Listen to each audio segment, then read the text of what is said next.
In this guide, I'm going to show you how to unlock the Aerial Assault Wrixel style in Fortnite.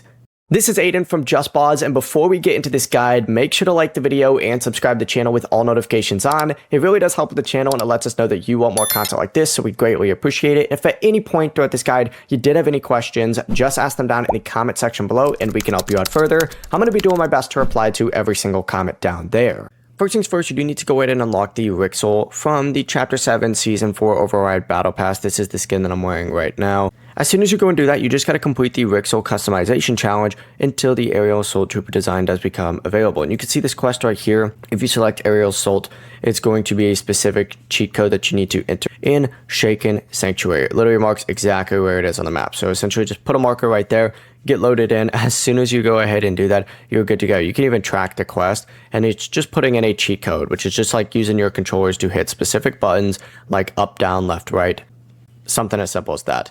Then you just go to your locker and you equip the style from there. The process is as simple as that. Before you do leave, make sure to like the video and subscribe to the channel with all notifications on. It really does help with the channel, and it lets us know that you want more content like this. We'd greatly appreciate it. And if at any point throughout this guide you did have any questions, just ask them down in the comment section below, and we can help you out further. I'm going to be doing my best to reply to every single comment down there. Peace.